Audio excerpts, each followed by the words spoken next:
on re-entry.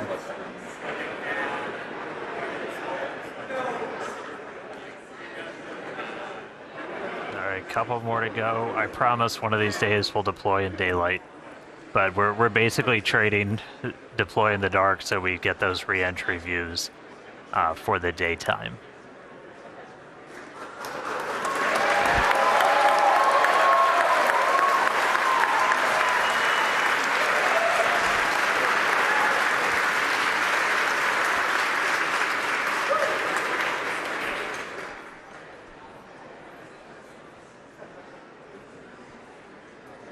All right, I think we got one more to go.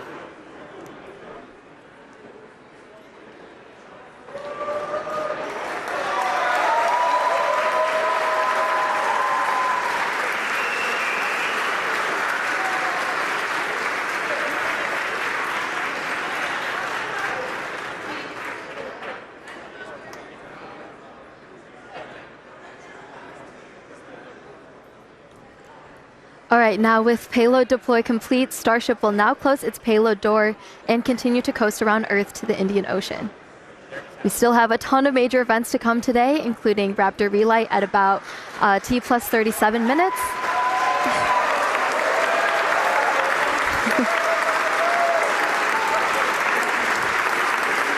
That will be followed by atmospheric reentry and splashdown.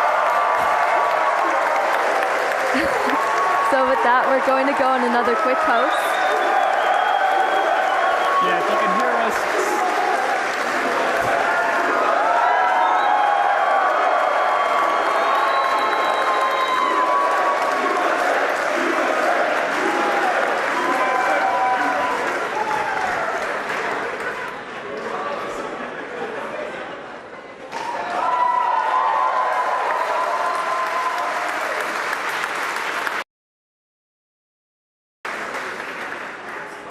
All right, with that payload door closed, we're going to sit tight, enjoy the views, and enjoy the space jams. Again, we'll be back in just a few minutes for Raptor relight, and then head back for reentry.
right, welcome back, everyone. If you're just joining us, you did miss some exciting stuff because Starship successfully deployed its second ever payload, 8 Starlink simulator satellites. And now we're expecting the relight of a single sea-level Raptor engine in space coming up here just after T plus 37 minutes. So about a minute left to go. Yep, just a little while. I think we're tracking to 37 in around 49 seconds or so. So we should be just about a minute and a half. Where, again, as Amanda just said, we're going to relight one of those center engines. This will be the third time that we've tried this. We did it successfully back on Flight 10, and then we did it for the very first time back on Flight 6. This is not a deorbit burn. This is demonstrating essentially all of the systems you would need to do a deorbit burn. So that's obviously your Raptor engine, and then also your header tanks, your smaller tanks in the nose cone, where we have liquid oxygen, liquid methane in a smaller, more easily pressurized container, which we can use for on-orbit burns. And we're also going to tap into those when we do our landing burn. So this will be a critical capability. Once we go to full orbital missions, you'll have to do a deorbit burn to break out of orbit, send it back down to Earth. But in this instance, we're already on our way back down towards Earth. So this is just going to demonstrate the capability of turning one of these engines on. We should be coming up in just about 20 seconds or so, looking for one of those Raptor engines to turn back on. They've been off since we completed that successful ascent burn almost 30 minutes ago. Here we go. Oh, Raptor ignition. And shutdown. All right, there was that Raptor relight. Looks like engine 3 full duration. As Dan mentioned, that's a third attempt, and we just did it 3 times in a row. So congrats to the team, the ship team, Raptor team. And then there we heard nominal second orbital insertion. All right, so congrats everyone on the milestone. That was awesome to see. We're 3 for 3. We're going to take another break, and we'll be back for re-entry at about T plus 45 minutes. We'll see you soon.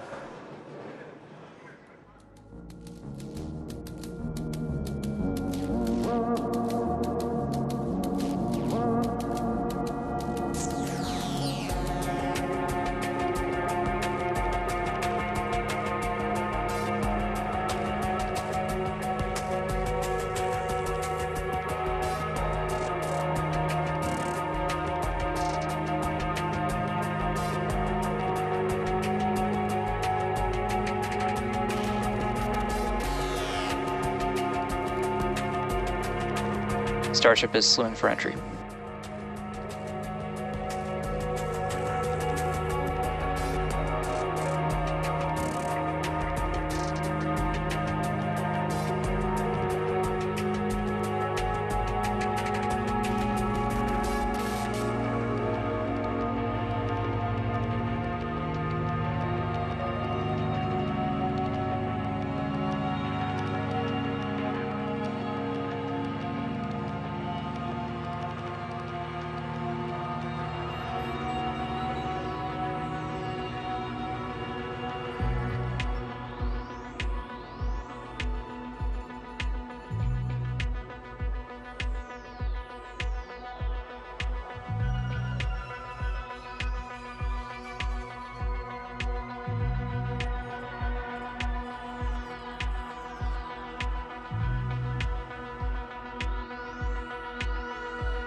Starship is approaching entry interface.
Ship is starting entry, good attitude. All right, welcome back, everyone. The ship is currently re-entering Earth's atmosphere. As a reminder, we don't plan to recover the spacecraft today, but rapid and reliable reusability is the ultimate goal. Yeah, the light show has already begun. You can see plasma starting to build on the windward side of the rocket there. And, re-entry is a critical phase of flight, and we need information on how the ship systems perform. Re-entry is also extremely demanding portion of flight because we need the ship to scrub off all of the energy we used to launch the rocket. So remember the 33 engines plus the 6 engines on ship that we used to get up into space, we now are using aerobraking essentially to scrub off all that energy. And of course, Starlink is a big part of this, giving us the views we have right now, and also letting us gather as much data as possible, which again is really the main reason why we do these flights. And the view we have right now is actually a really good example. As we mentioned at the beginning of the broadcast, we have some tiles on the leeward side of the flaps here, and we have some different mechanisms, some stud out, basically to see if these tiles will hang on.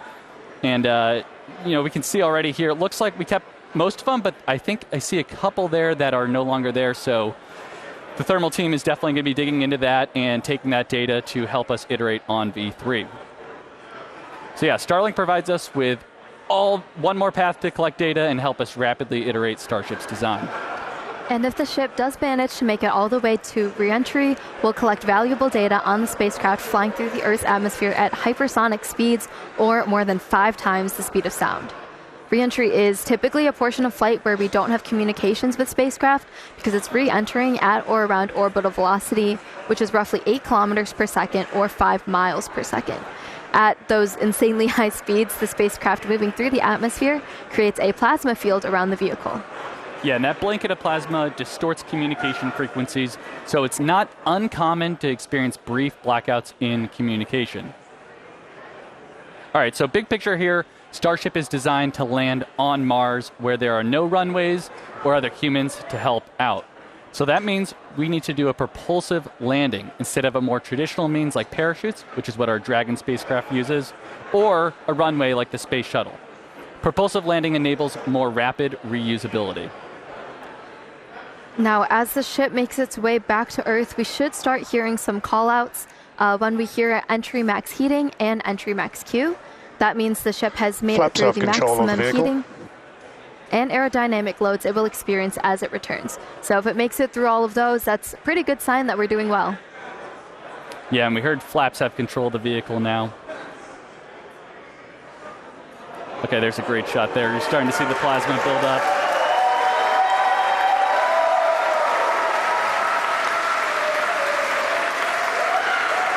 So we will hear a call out when the ship is transonic and then subsonic. Transonic refers to the period of flight where the velocities of airflows surrounding and flowing past the vehicle are concurrently below, at, and above the speed of sound, somewhere in the range of Mach 0.8 to 1.2. All right, a lot of numbers coming up here, but for reference, commercial jets have a range of cruising speeds, but most fly around Mach 0.74 to Mach 0.85, which is 480 to 575 miles per hour, or 770 to 930 kilometers per hour. Right now, we're going a little over 26,000 kilometers per hour. So compare that to the airplane at 930. It's like pretty crazy how fast we're going here. All right, and after we hear the call out that Starship is transonic, we should hear the call out that Starship is subsonic. Subsonic, of course, refers to the speed that is much less than the speed of sound. So at that point, the ship's velocity will be starting to slow down, and we'll be looking a little bit more like some of our suborbital flights from, at this point, almost 5 years ago. Yeah, so re-entry so far is looking pretty good. You can see that plasma field. Also, again, with those missing tile experiments, especially, we're putting the ship through a lot today, but things are looking pretty good so far. Yeah, we're looking good. I do want to remind people that we are pushing ship to the limits. We've done a lot of these missing tile tests. We did it back on Flight 10. Every time we do it, we throw something new and the ship makes it through. This time, we're really pushing it. We've removed these tiles in some of the spots that see the highest level of heating. And we remove tiles that have zero backup protection underneath. So there's essentially just bare steel. It's one of the heat of re-entry.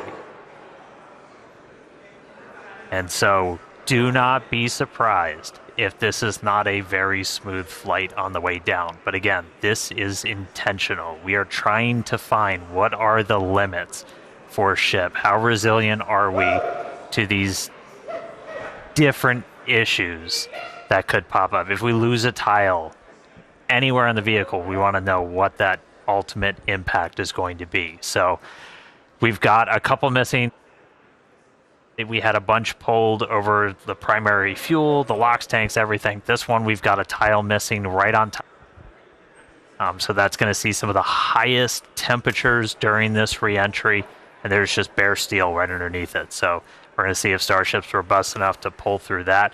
Also have some tiles missing around the aft flaps, specifically on the leading edge. So again, we're getting a really good look right at the leading edge. That's getting really intense heating. So again, gonna see if it can make it through. See if all the flaps hold on, see if Starship holds together. But definitely could be a bumpy ride, but this is why we're flying. This is why we're flying in this part of the world. This is why we're putting Starship through these flight tests to really understand what its limits are. So we can then move on to the next thing, which is going to be bringing ships back to the launch site for a catch. But for now, still on this suborbital, the light show continuing. Keep following it in. I think we got about 15 minutes until splashdown. Yeah, Dan, it looks, you can see our speed our speed indicator in the bottom left there. It looks like we're starting to scrub off velocity a little bit quicker. Ship is entering the peak heating phase of flight.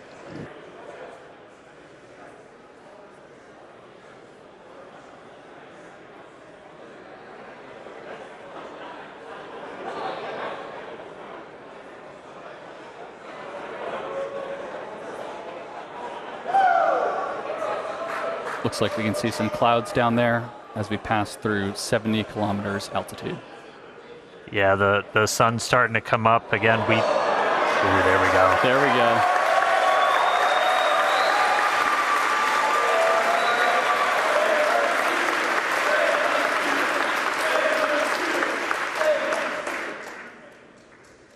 Skirt is intact.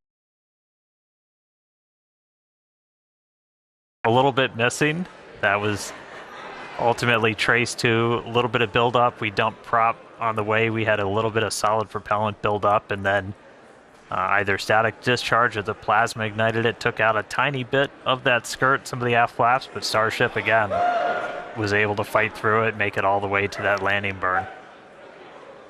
We addressed that, changed some of our prop dump con-ups, though, so should not be seeing that this time around.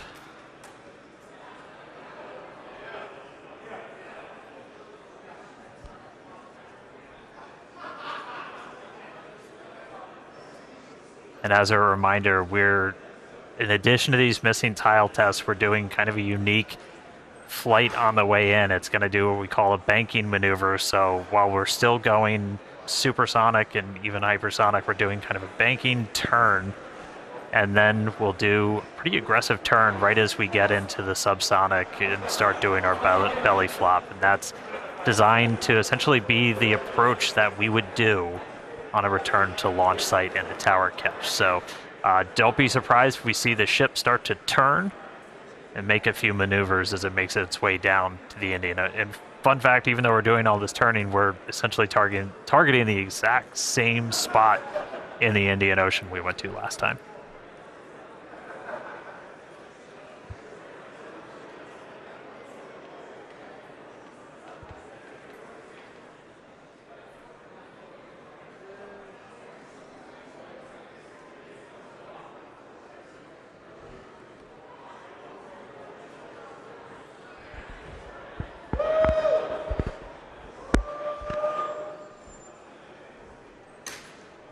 All right, just about 12 minutes to go.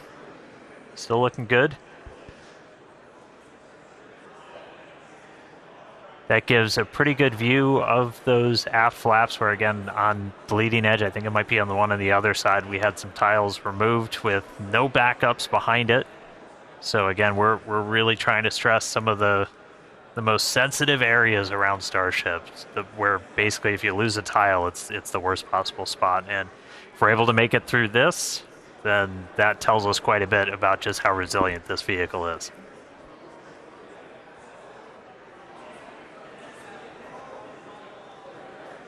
Yeah, and that shot we just had earlier was looking at what we call the business end of Starship with all the Raptor engines.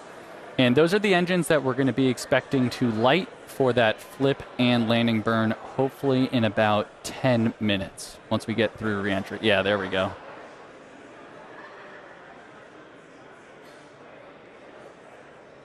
Yeah, looking at E3, that's the one we did the relight on. So it's 2 for 2 so far. We'll see if it can go 3 for 3. Yeah.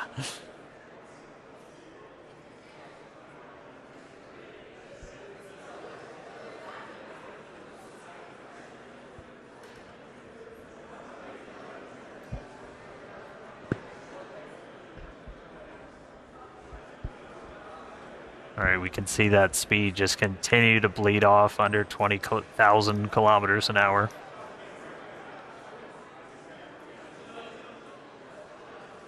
Ship still holding together.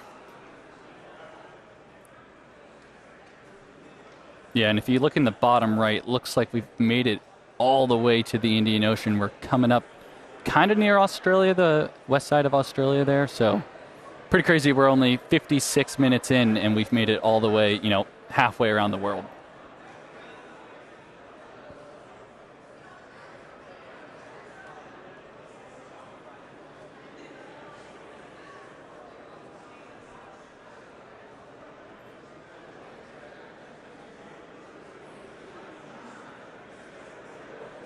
It's actually a good demonstration of a future capability we hope to have on Starship where we will do point-to-point transport on Earth. So essentially travel anywhere in the world in about an hour or so, which is, going to be pretty crazy. Imagine going from New York to Sydney in 1 hour instead of the, 20 hours it takes currently.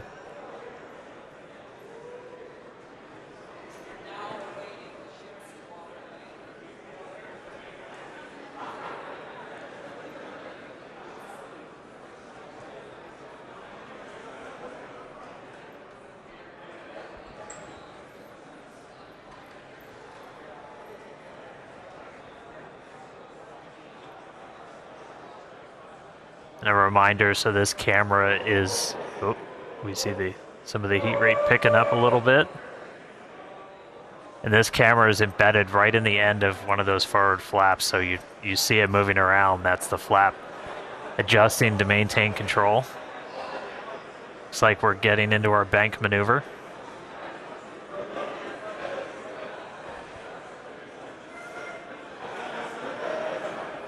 Now power sliding through the atmosphere. External temperatures are coming down.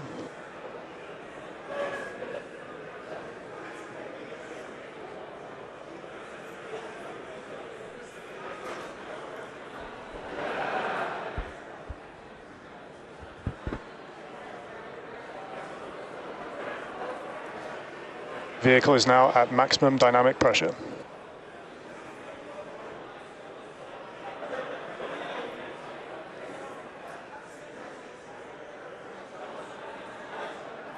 All right, that was basically our reverse max Q, so most aerodynamic stress that it's going to see during reentry, we just passed through it. So we're past that, we're past peak heating. Ship's still holding together. So we're currently in this bank maneuver. We're going to see it kind of roll over and do a pretty as we get down closer to the subsonic speeds.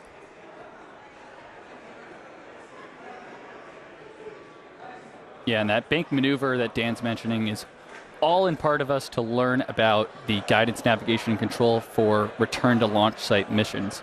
So in the near future, we're hoping to return the ship back to the same pad we just took off on 59 minutes ago, and we've got to do some of these pretty dynamic bankings to make that trajectory work out.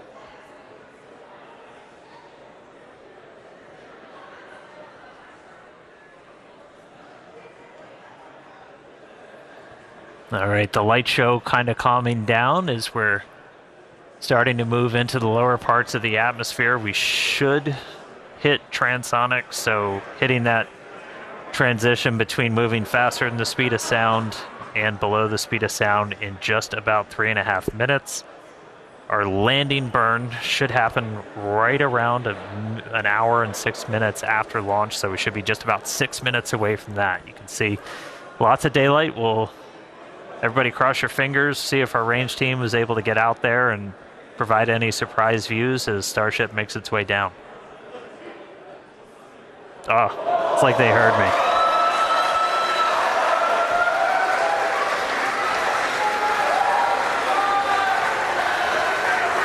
Ready and waiting, let's go. Dan, you just spoke that view into existence there. And again, all brought to us by Starlink. Maneuver has started. All right, there we go. So we're now starting into our really heavy bank maneuver. Again, this does almost like a half circle loop to our actual trajectory. We're heading to the same exact splashdown point, but we're kind of doing a more roundabout way to get there, where it's this kind of big, long half moon loop and then a really aggressive and a twist right at the very end, and that would line us up with the launch tower. Starship, on a return to launch site, would fly over the tower, do a quick landing burn flip, and then come down for catching the arms.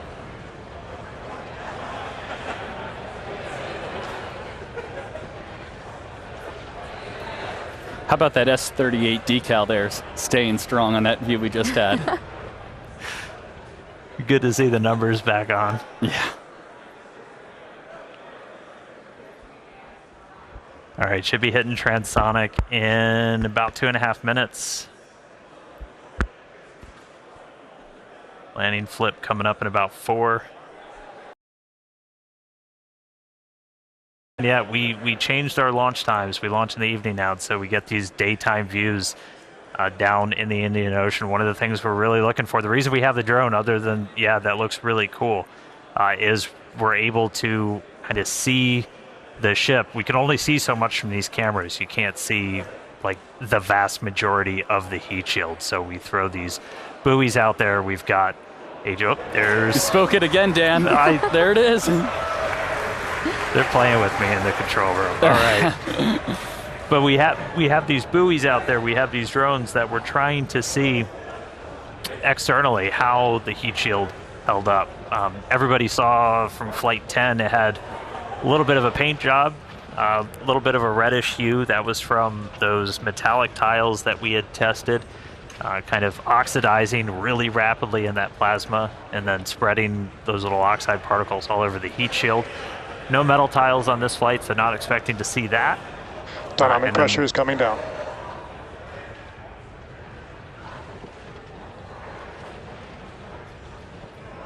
Hope nobody gets seasick. All right, coming up on transonic shortly. It's about 2.5 minutes of landing burn. Yeah, and once we get to around the 15-kilometer altitude mark, that's where we have a lot of flight history. Starship is transonic, starting the belly flop phase of flight. Yep, that belly flop phase that we perfected in the suborbital campaigns, we're entering that now.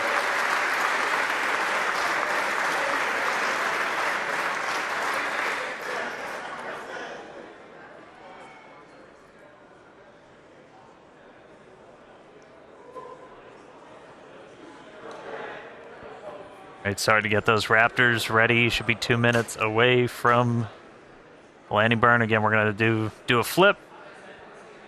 After we ignite those engines, we'll go from 3 down to 2 for the final phase of the landing burn and look for another soft splashdown, hopefully by our buoy and drone, which are hanging out, ready and waiting for a ship.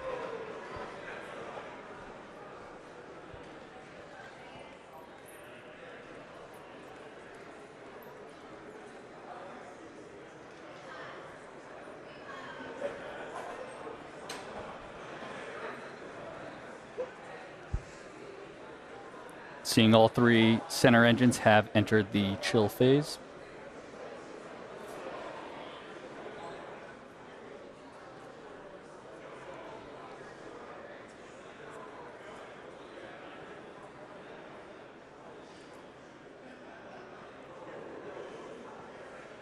All right, less than a minute to go.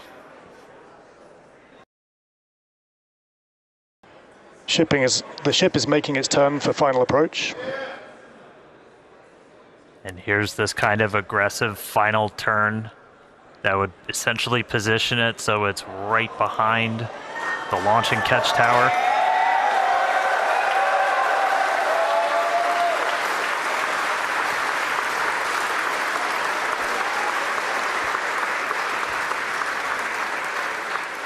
Flaps holding strong. Landing burn in just under 20 seconds.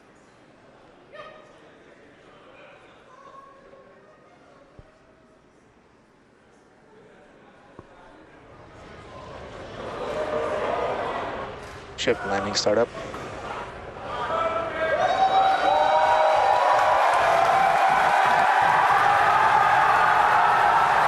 There's our landing burn.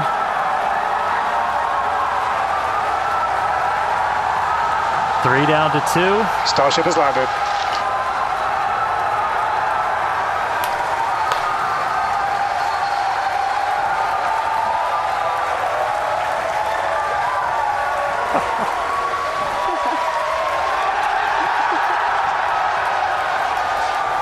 As we said, we're not planning on recovering the ship today. Hey, welcome back to Earth, Starship. We are down in the Indian Ocean. Let him hear it, Starbase. What a day. What a flight.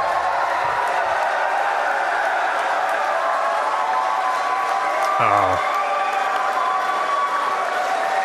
All right. Welcome back to Earth, ship. What a day. A whole lot more to go through. As you just saw, everybody here at Starbase pretty hyped. Hey, Tyler, out of Hawthorne, how's everybody holding up? Thank you, Dan. We had a fantastic time watching. It was another exciting Starship flight test in the books, and we hope that you enjoyed those Starlink views too. So congratulations to the team at Starbase and everyone here and around the company. So many employees contribute to the Starship program as we continue to iterate and make progress towards a multi-planetary future. So that wraps it up for us here in Hawthorne. Thank you for tuning in, and back to you guys. Yeah, what an incredible launch today. We had successful liftoff.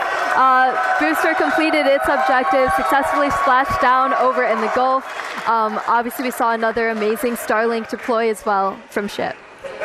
Yeah, we made it through that re-entry, testing all the different experience. We had missing tiles, gave us quite the light show. We had that Raptor relight, 3 for 3. That was ahead of re-entry, of course. And then that awesome splashdown that we just saw, including that dynamic banking maneuver to simulate RTLS when we were